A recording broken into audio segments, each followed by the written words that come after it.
Oke,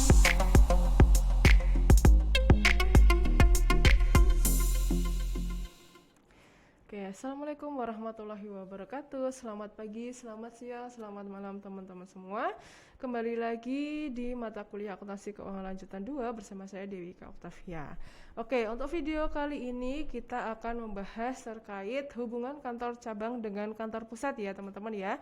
Kita fokus di bagaimana sih pembahasan tentang kantor cabangnya gitu kan. Kalau kemarin kita sudah fokus di konsep akuntansi untuk agen, nah sekarang kita kantor cabangnya. Nah, perlu teman-teman ketahui bahwa kantor cabang itu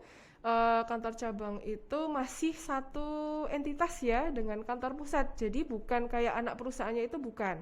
Kita kan pernah membahas tentang anak perusahaan, tapi ini berbeda. Kalau kantor cabang itu masih satu entitas dengan kantor pusat. Jadi nanti ketika kantor cabang itu melakukan pembukuan lengkap, kemudian hasilnya ada laporan keuangannya, nah itu nanti akan selalu disetorkan ke kantor pusat untuk dikonsolidasi, dijadikan satu.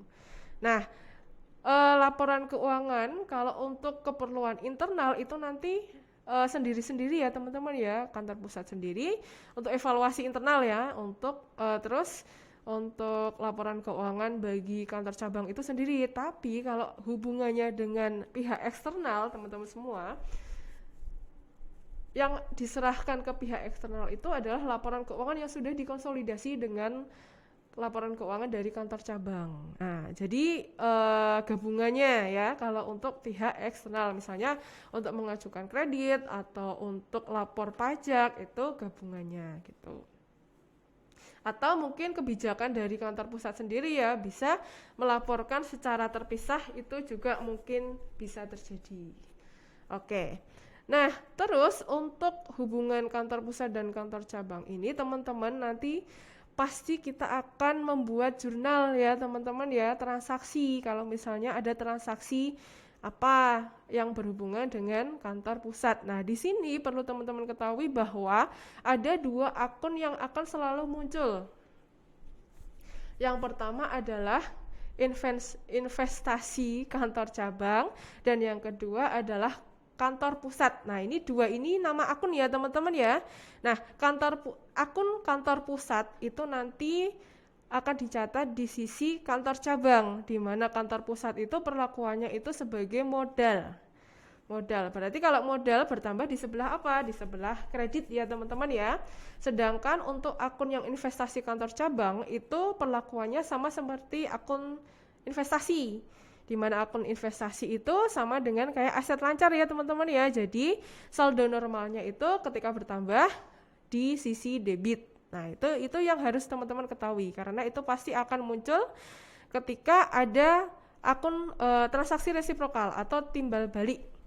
Maksudnya apa akun transaksi timbal balik itu? Transaksi ketika akuntan kantor cabang itu mencatat dan kantor pusat juga mencatat. Jadi ada hubungannya. Contoh, ada transaksi terkait pemberian modal dari kantor pusat ke kantor cabang. Misalnya kayak kantor pusat itu menyerahkan tanah dan bangunan dan aset tetap lainnya misalnya kayak kendaraan ke kantor cabang ya untuk membuka kantor cabang. Nah, itu jurnalnya otomatis aset-aset itu kalau di sisi kantor cabang ya, aset tetap yang diterimanya itu di debit dan kreditnya adalah sebagai modalnya. Itu kan kayak modal bagi kantor cabang. Nah, modalnya tadi pakai akun kantor pusat. Jadi bukan pakai akun modal tapi pakai akun kantor pusat gitu ya, teman-teman ya. Namun di sisi kantor pusat pasti juga mencatat dong karena ada hubungannya ya. Itu yang namanya transaksi resiprokal atau timbal balik. Sedangkan di sisi kantor pusat, debitnya itu investasi kantor cabang dan kreditnya adalah aset-aset lainnya karena menyerahkan ke kantor cabang. Nah, contohnya seperti itu. Jadi nanti ada transaksi-transaksi yang mempengaruhi atau memunculkan akun dua itu, investasi kantor cabang dan kantor pusat ya. Terus mungkin juga ada transaksi yang sama sekali tidak berhubungan antara keduanya. Jadi kalau misalnya ada transaksi yang tidak ada hubungannya dengan keduanya, ya otomatis itu urusannya kantor cabang dan kantor pusatnya sendiri-sendiri gitu kan. Tidak ada akun timbal balik di situ. Nah, Mungkin itu saja yang bisa saya sampaikan. Nanti kita langsung praktek aja ya teman-teman ya, biar nggak ngawang-ngawang aja. Nanti pasti ada case-case yang bisa kita kerjakan antara transaksi yang berhubungan kantor cabang dan kantor pusat ya teman-teman ya, biar paham. Oke, mungkin cukup itu saja. Terima kasih atas perhatian teman-teman semua. Wassalamualaikum warahmatullahi wabarakatuh.